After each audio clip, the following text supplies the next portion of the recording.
everybody? How is it going, everybody, on this Thursday, March 13th, 2025? My name is Kevin Smith. Thank you all so much for tuning in to Loud Majority Live. We got a jam-packed show for you guys today. We're going to be joined by the CEO of Old Glory Bank, Mike Ring, in just a little bit. But before we get to that, there is an active scene happening right now at Trump Tower. Mass arrests as protesters stormed the first floor of Trump Tower. We're going to throw it to Fox Now right now.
Once again, guys, you are looking at mass protests taking place in the first floor of Trump Tower in New York City.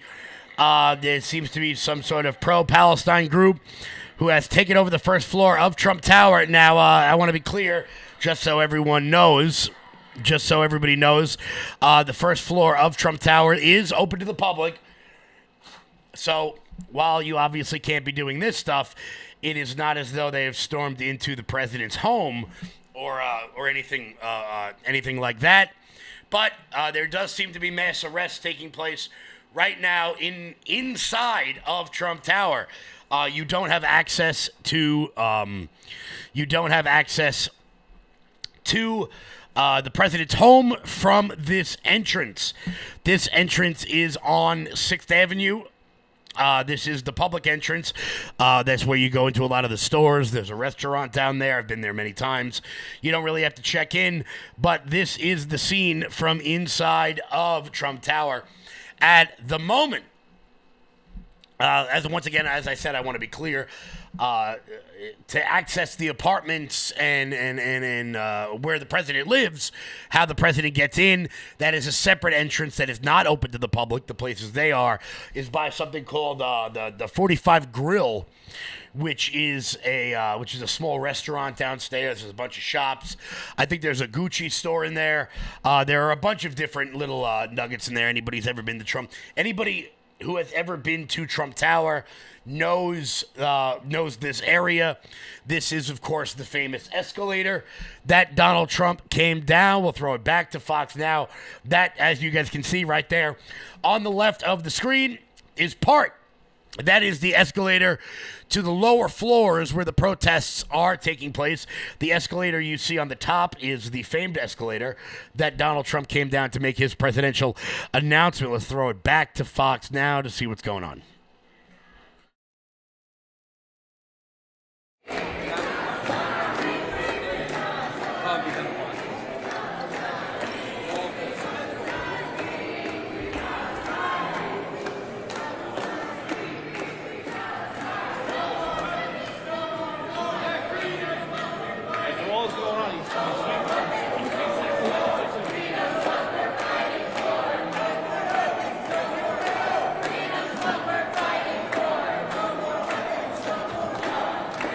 We will bring you guys any updates coming from that, as it seems that the police are beginning to clear out that area. Once again, guys, my name is Kevin Smith. This is Loud Majority Live here, 1 p.m., rumble.com/LFATV. Make sure you guys are hitting that thumbs up button. Share the video out all over the place. We're going to bring you guys more of the live scenes if anything breaks. As I'm keeping an eye on it at the moment. It seems as though the police have all but cleared out the area at the moment. Shout out to the NYPD for doing one hell of a job. Of course, these protests come in the wake of Mahmoud Kali, who is the Palestinian organizer, one of the organizers of the Palestinian protests at Barnard College and at Columbia University, who has been detained and set for deportation. Because, spoiler alert to the radical left, none of you have any right to be in this country at any time. And coming here is not a right. It is a privilege. And it is a privilege that can be removed at any given time. And it seems as though a lot of these people happen to not really understand that. They don't really get that. But something tells me they have FA'd, and many of them are FO'd. Mary Ann says, why are you allowed to protest inside? Once again, guys, the place in which they are protesting, I'll put that, where did it go? Once again, the place that they are protesting is inside. This space is open to the public. It is not a private area. There are stores, there are restaurants, there are shops. Any person can just walk in. If you've ever seen video of outside of Trump Tower, this is the public entrance. Anyone can just walk in. It is a private establishment so far as it is just like a restaurant or any other sort of establishment like that. Like I said, I think the Gucci store is in there. I think there's a coffee shop. There's a couple of restaurants. That is not the access that you get if you have an apartment in Trump Tower or if you, to where the president lives. So that's why they are allowed in there. That's why they're allowed in there. We will, once again, guys, we will bring you any updates on this as we keep rocking, as we keep rolling here. Once again, hit the thumbs up button, share the video out all over the place. This show is brought to you by Old Glory Bank. What do a neurosurgeon, a country artist, and a television and radio host have in common? They all saw the writing on the wall. Big banks sharing your financial information with big government. Join them as owners in Old Glory Bank, the pro-America online bank that protects your privacy, security, and liberty. Invest today at own.oldglorybank.com. Guys, head on over to oldglorybank.com. That's oldglorybank.com. And actually, later in the show today, we're going to be joined by the CEO of that bank, Mike Ring. He's going to be coming on in about 20 minutes. So make sure you keep it locked in here for that. Make sure you guys keep it locked in here for that. So we continue to deal with the fallout or the repercussions or what will end up happening with the potential continuing resolution going through Congress. Many Democrats have said that they will not be voting for it in the House, in the Senate. I do want to make a couple things very clear to everybody because I've been seeing some stuff online with people that don't really understand how this continuing resolution works. The Senate puts forth a bill, the House puts forth a bill, and then they kind of lobby back and forth about which one they're going to pass and who gets provisions and which ones don't. Now, all Republicans have said they are going to vote for this in the Senate, save for Rand Paul, which we knew. There's been a lot of upset with Thomas Massie over the recent days. However, Thomas Massie votes against every continuing resolution. That's sort of his shtick. Rand Paul does exactly the same thing. What does that mean? That means that even if some Democrats do come over, there very well could be a government shutdown. And I'm all for it.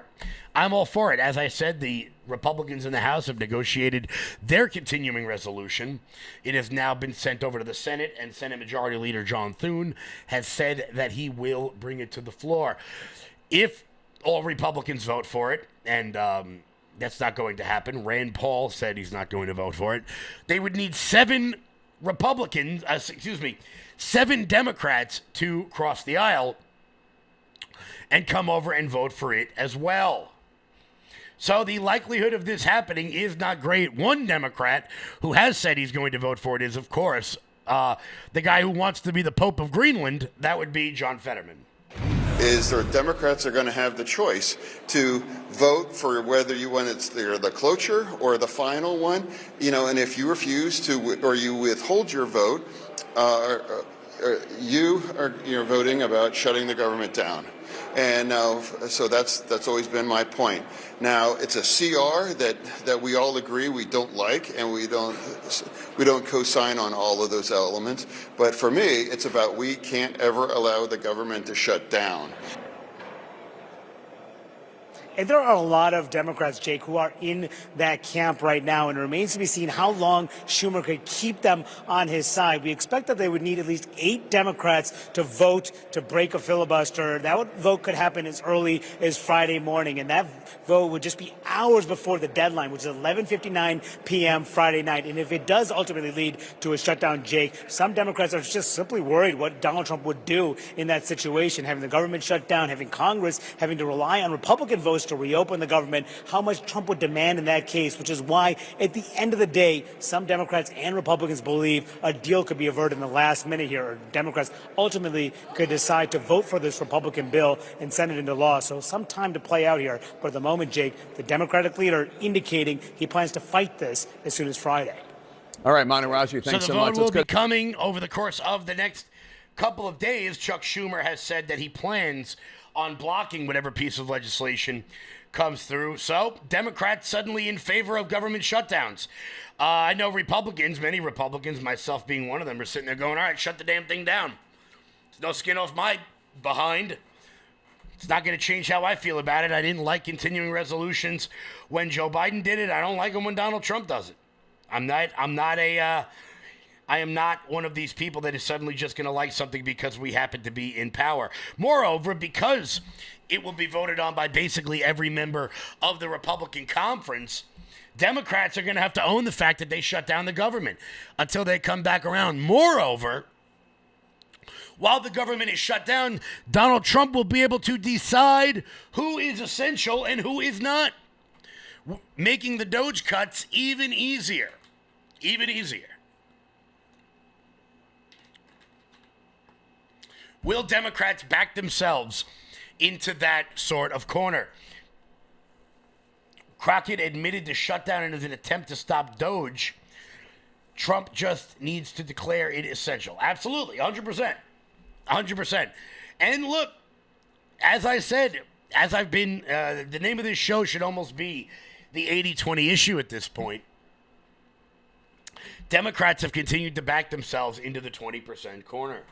They do it on every possible issue. So much so that in this new budget, Donald Trump has proposed tax cuts for everyone, the rich, the middle class, and the poor.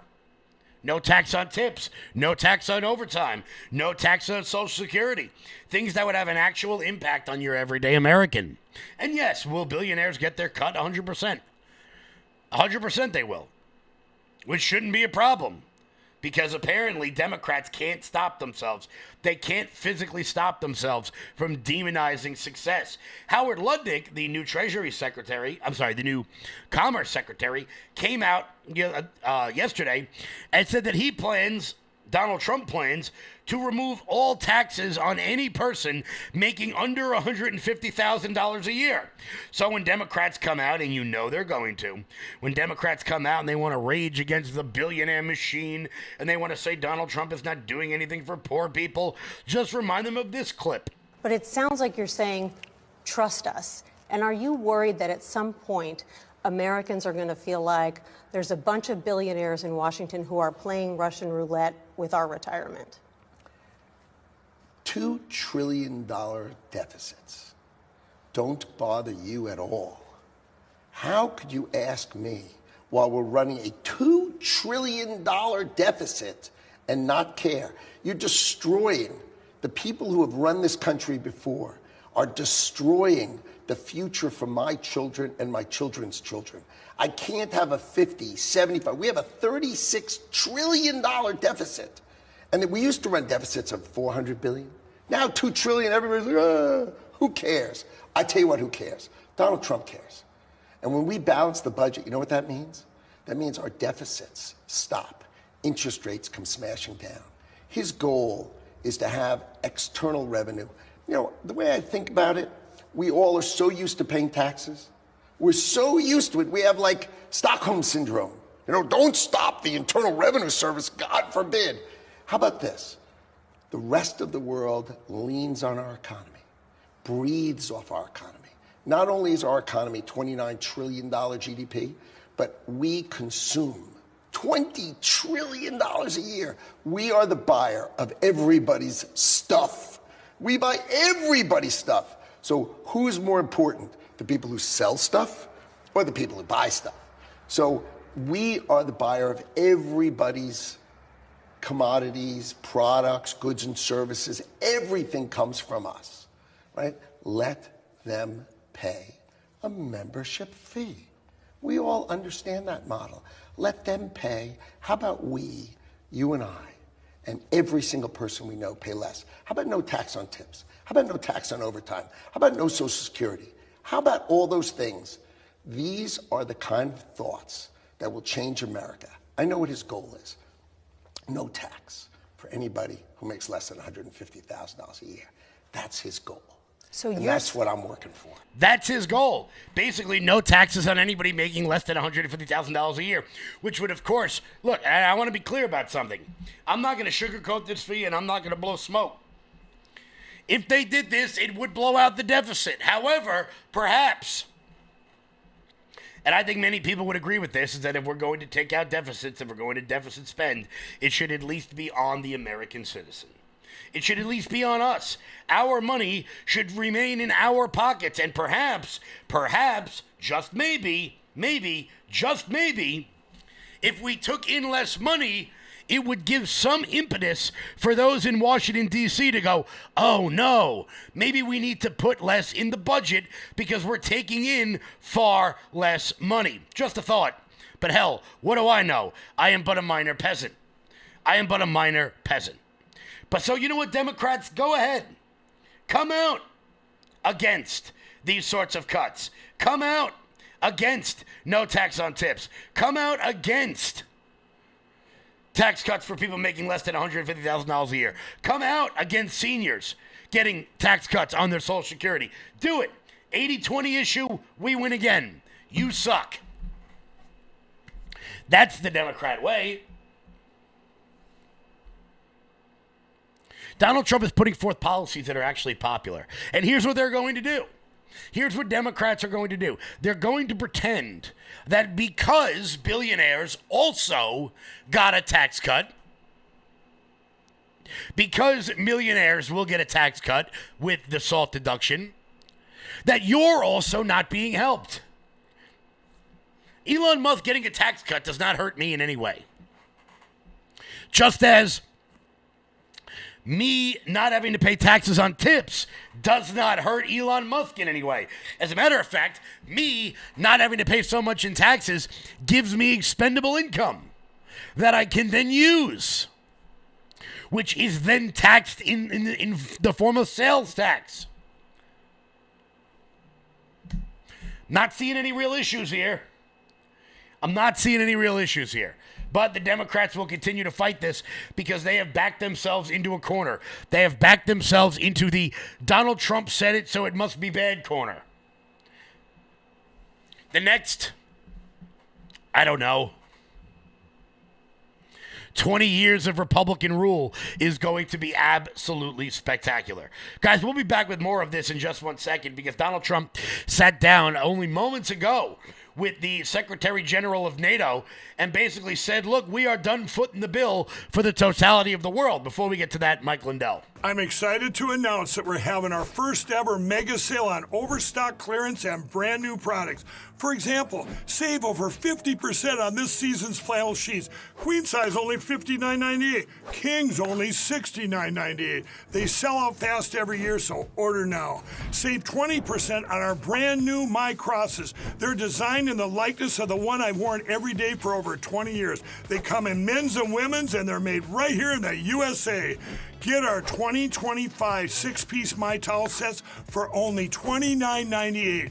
Our initial quantities are extremely low, so get them now before they go.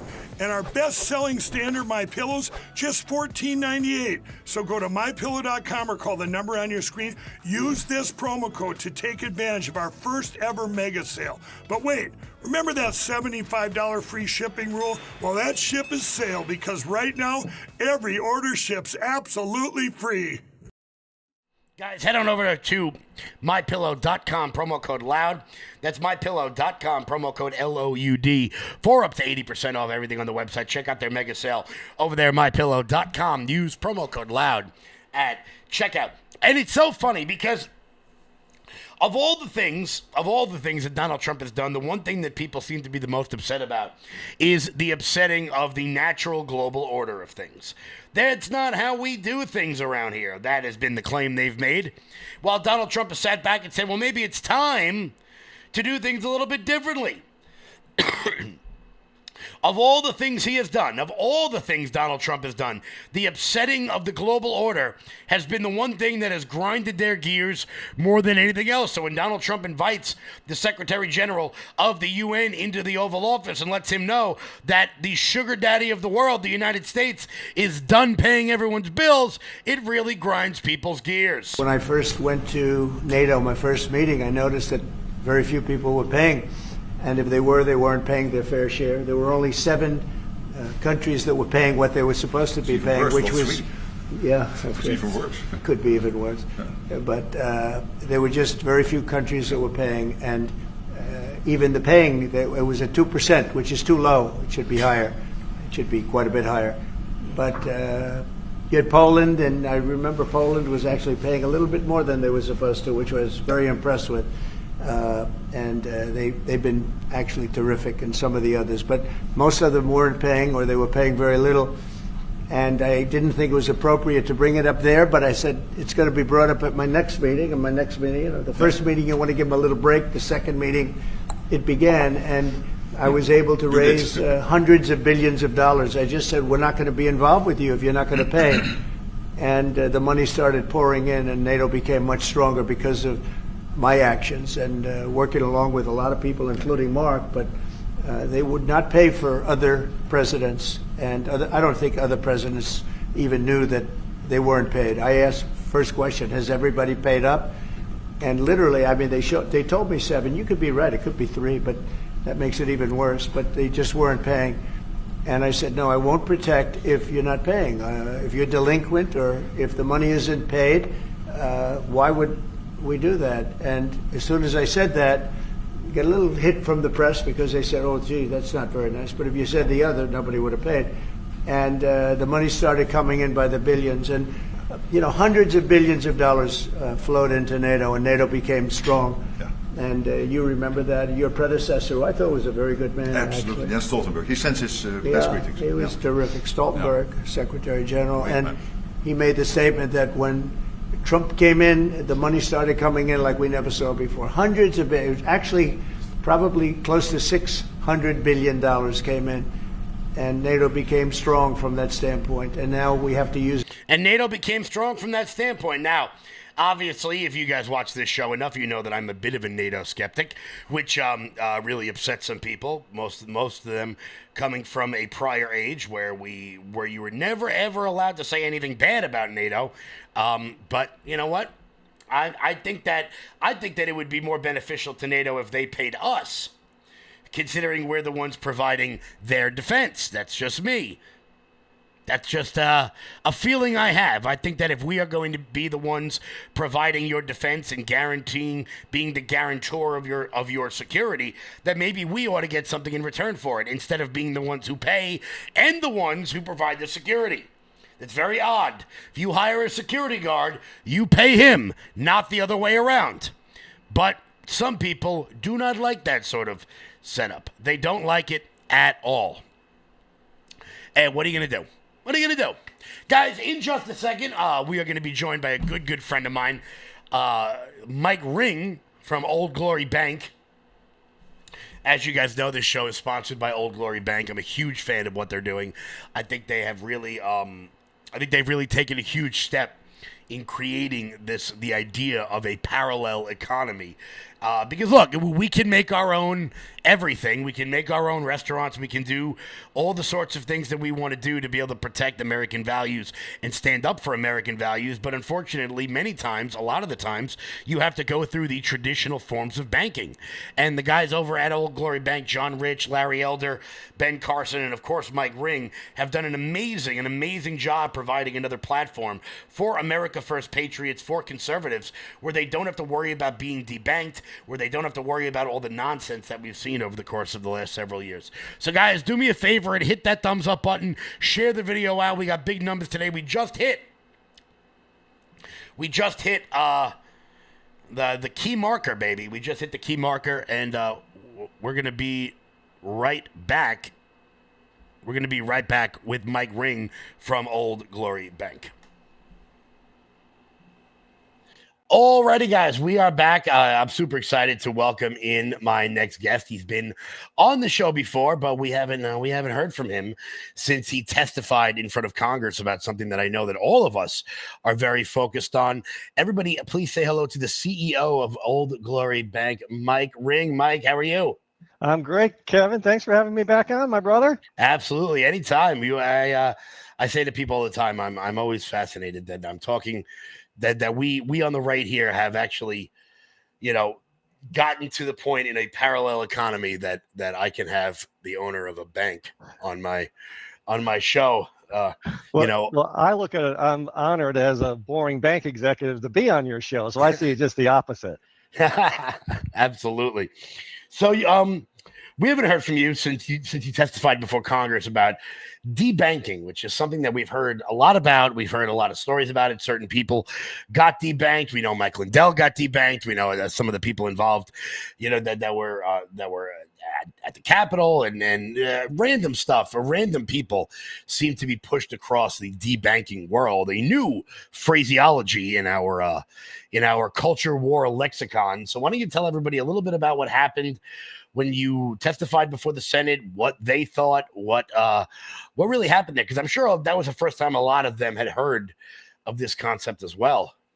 Yeah, so it really started back in 2024 because Tim Scott, who was the great Republican senator from South Carolina, became the chairman of the banking committee when the Republicans took the Senate.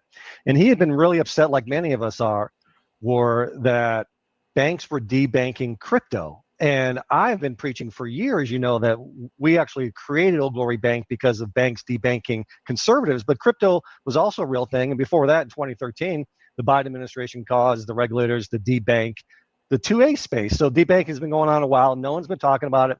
You and I have been talking about it. Thanks to you, we've been preaching it. And so Senator Scott had set a hearing to talk about debanking of the crypto. And then between that meeting was set, and when the meeting occurred, as you remember, Trump got on Davos. He zoomed in and called out Moynihan and Bank of America for debanking conservatives. And it was great. In fact, that weekend we opened like 2,000 accounts after that happened. And because we've always been there for consumers, and they just realized it. So Senator Scott started talking, okay, not only are we going to talk about debanking of crypto, but just about conservatives. So I reached out to him, literally just sent a blind email to the whistleblower email on his website. You never thought people would actually read those, but they do. And so his team called me up a couple of days later and said, hey, Ring, we love your story about Old Glory Bank. We'd love to have you come on. So I showed up, and I don't know about you, Kevin. I'm a reasonably confident guy, but there is something intimidating walking into that room and being one of those witnesses in front of all those senators talking. So it was a hoot, and I was blessed to do it. And I kind of focused on two things. I think at the start there was a view by Republicans that maybe the way you stop debanking is through regulatory action through a new law that says you can't debank. And I actually took the opposite approach, and I'm not sure if they were expecting that. But I just said, no, folks, the way you stop debanking is through market solutions. It's like rent control. It never works. Just have a market solution. But the problem is the regulators make it too hard to start a bank. And I told our story, how we bought a little bank in Elmore City, Oklahoma, only $10 million in deposits, probably less than the allowed majority has in their bank account, only $10 million in deposits. And yet it took 6 months, 300 pages, and a bunch of meetings and additional information requests. So I said, make it easier for banks to start. And I told people that in the last 2 years, America lost 220 banks and only 8 new ones started. And so that was my answer. And I thought it wouldn't come to anything. But sure enough, last week, Senator Scott co-sponsored a bill that doesn't make it illegal for banks to debank, which was what I did not want, but instead puts the work on the regulators to not force banks to debank certain industries. So I feel like we got something done.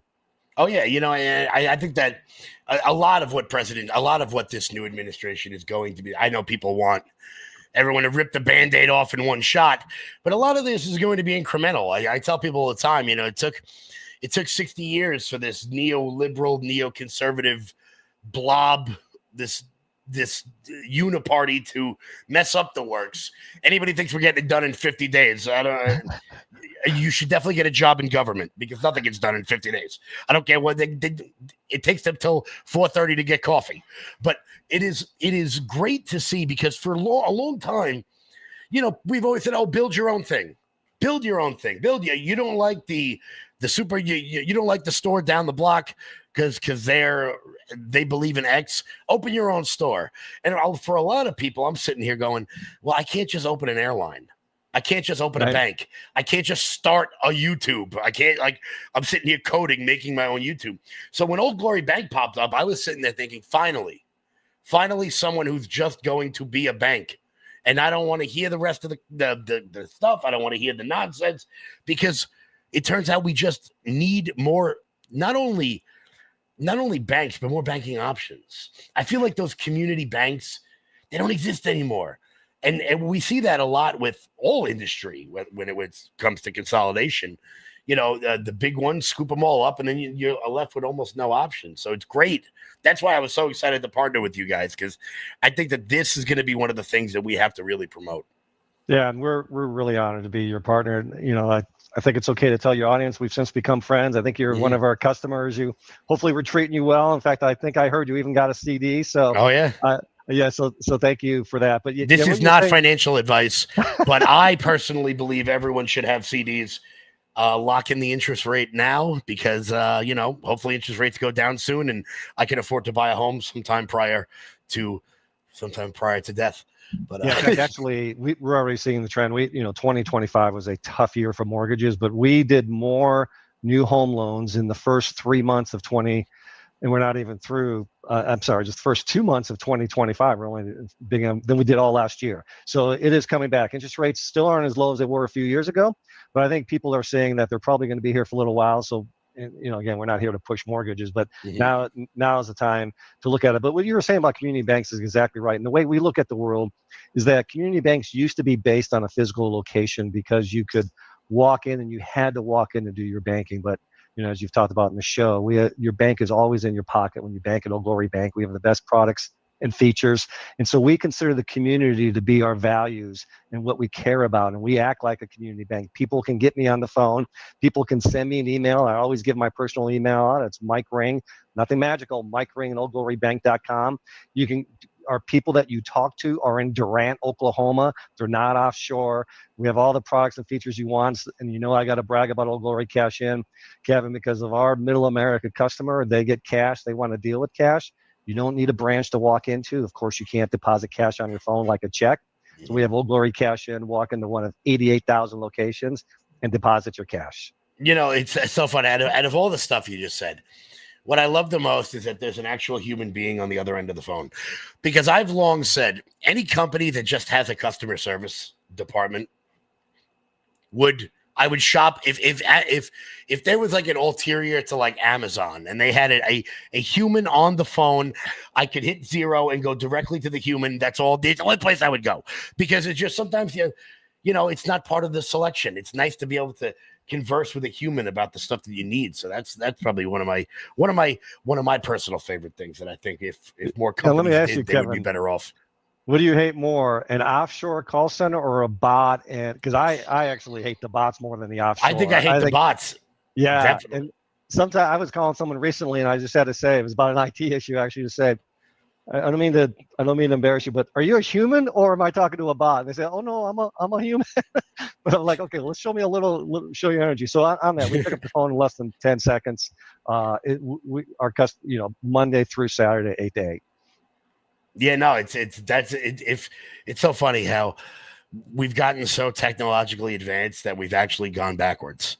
Yeah. It's like everything is so automated that all I want to do is talk to a cashier at the grocery store. I never thought I'd want to do that.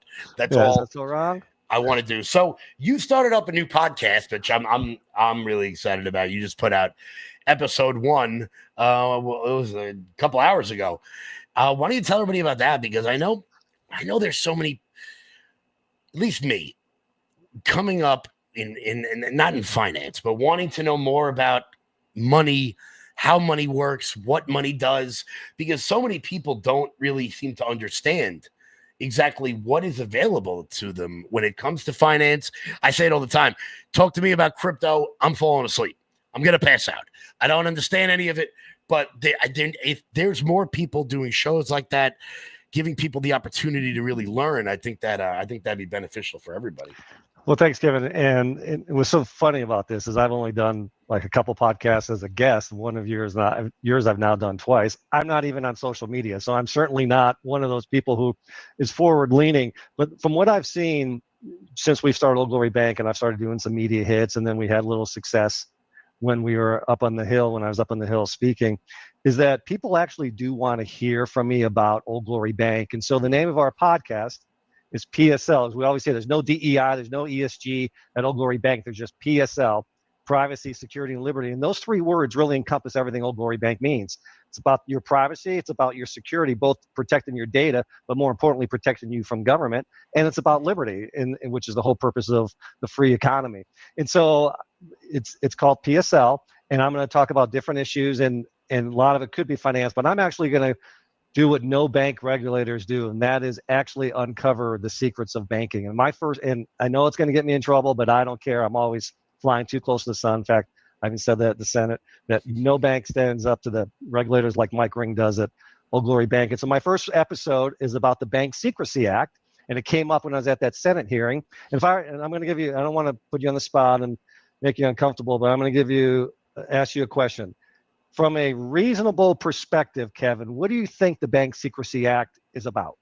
Well, as I said, I've spent many a year in government, so I'm going to go with probably the exact opposite of bank secrecy. That's exactly right, my brother. It has nothing to do with your secrets, protecting your data. If anything, it should have been called the Bank Snooping Act, is what it does, and it drives people crazy. Think about every time you send a wire or get some cash or you deposit a check, and the bank asks you, well, what's this about, Mr. Loud? Why are you, I know your last name's not Loud, but I'm calling you Mr. Loud. What's this about? Why are you doing this? And it's because the government has put on banks an obligation to snoop on every transaction you do. So the Bank Secrecy Act is really the Bank Snooping Act. And I go through the history of it back to 1971 through the additions of the Patriot Act and really call out how, in my humble view, most of what we do is inappropriate. And people say, well, Ring, we need to stop money laundering and drug activity. And my thought is, Is any of that working? Like, we have more drugs and fentanyl than ever. The biggest crimes in history, from Epstein to Madoff to the FTX, Bank Secrecy Act didn't stop it. And so all really the Bank Secrecy Act has become is because government can't snoop on your transactions because of the Fourth Amendment of the Bill of Rights. So they have made it an obligation of banks to do it. So I actually go behind the scenes and talk about it, talk about SARS, the filing, the number of it, and even cash transactions, currency transaction reports, CTRs. Everyone talks about the $10,000 issue, and I talk about structuring, why you shouldn't do it to avoid it, and the history of it. So I humbly submit, I think it's pretty good, and I think everyone should listen to it because you'll learn some behind the scenes things about AML rules and Bank Secrecy Act. Absolutely. You know, it's one of those. I have a friend of mine that he's an accountant, and I said to him, I was like, do you want to know why the tax code is so in depth? And he goes, why? And I go, because if we got rid of it, we wouldn't need you anymore.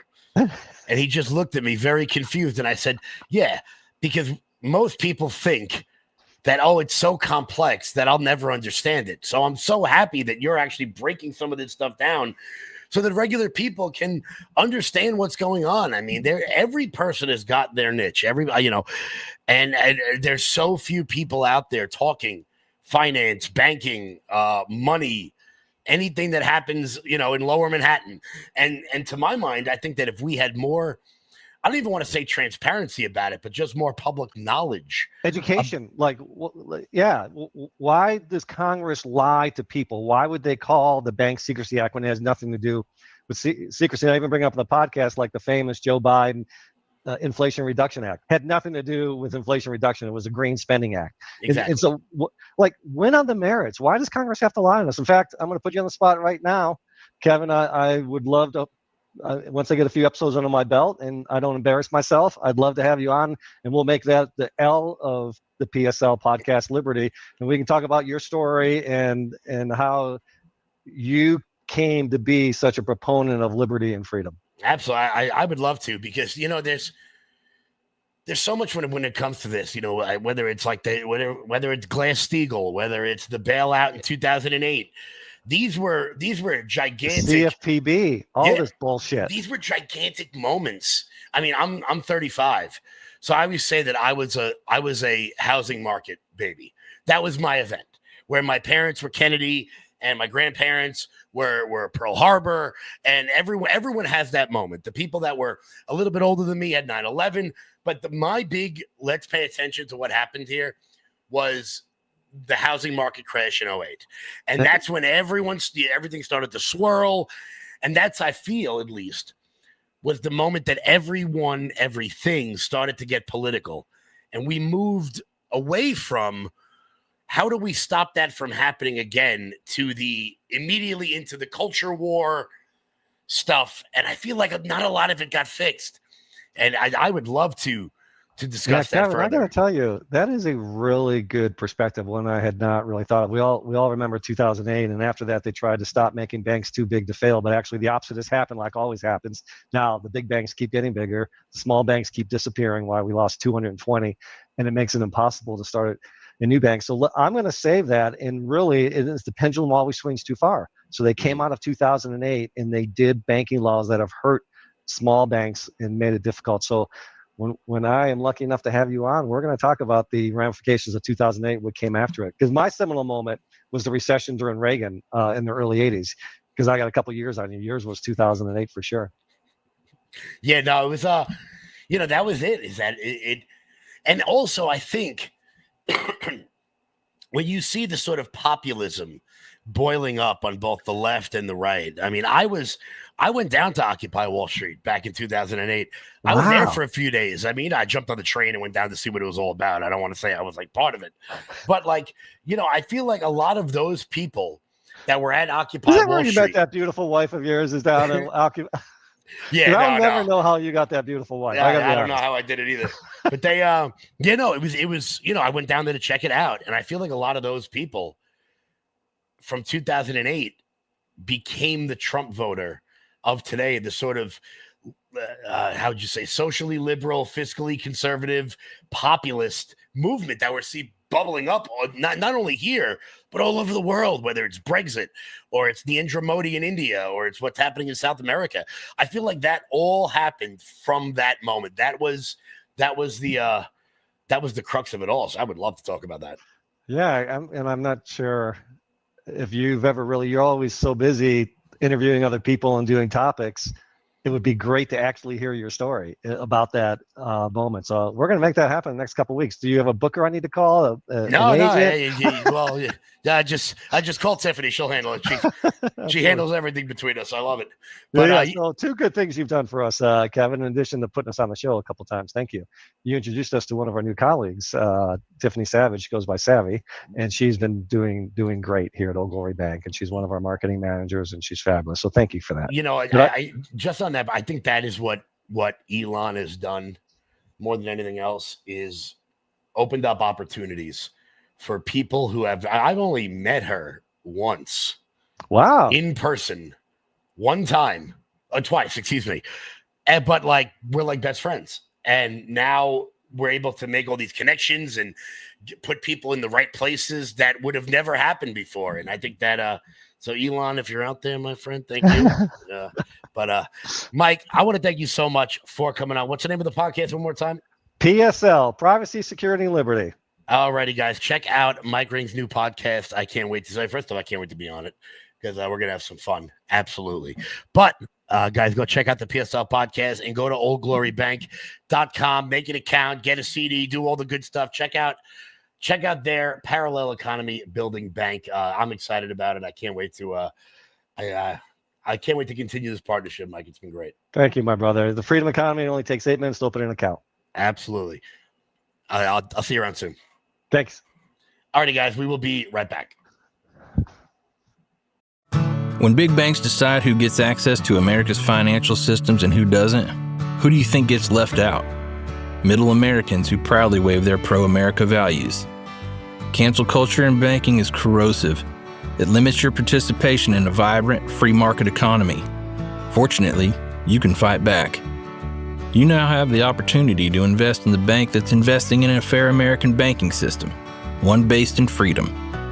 Ownership in Old Glory Bank, the pro-America online bank, is here. Old Glory Bank is a full-service FDIC-insured bank that's the alternative to overreaching, un-American big banks. We stand for privacy, security, and liberty. We stand for freedom, family, faith, and the flag. We stand for all the values you stand for, and for the values big banks can't stand. So help keep banking in the hands of Main Street, not Wall Street. To invest in Old Glory Bank, go to oldglorybank.com.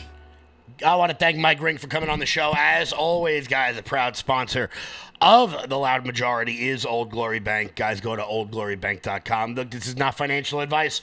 However, I personally believe every person, particularly while interest rates are at an incredible high, lock in those interest rates with a CD over at oldglorybank.com.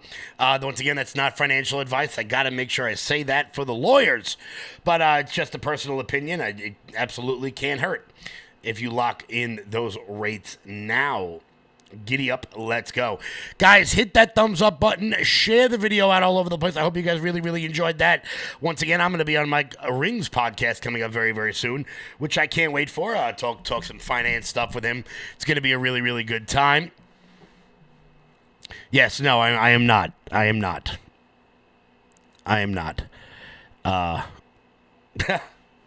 Mike just says that. It's okay. No big deal.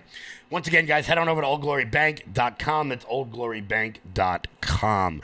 So let's keep on moving and grooving here. We got big numbers today. I think we're going to break that 300 mark. I think we're going to just a little bit.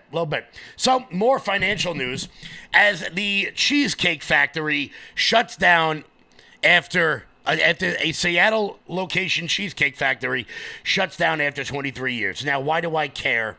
Why do I care about a Seattle Cheesecake Factory? I don't. I really don't. But it is just more economic news coming out of some of America's bluest cities that it turns out it is virtually impossible to do business in some of these cities, not only because of the rising rates of crime, but because of the insane minimum wage laws implemented by so many of these cities. You just can't do business there anymore.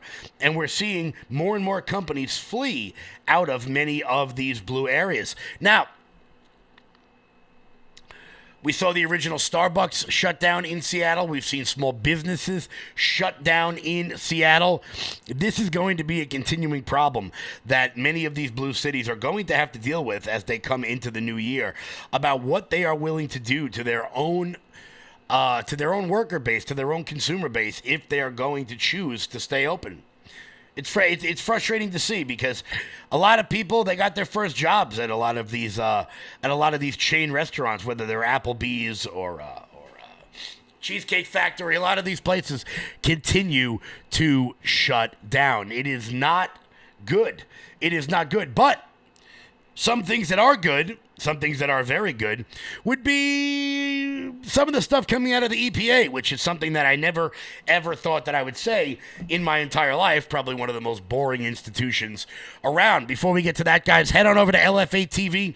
That's lfatv.us. That's your home base, your mothership, your landing pad for all things LFA-TV related. Check out the LFA-TV store.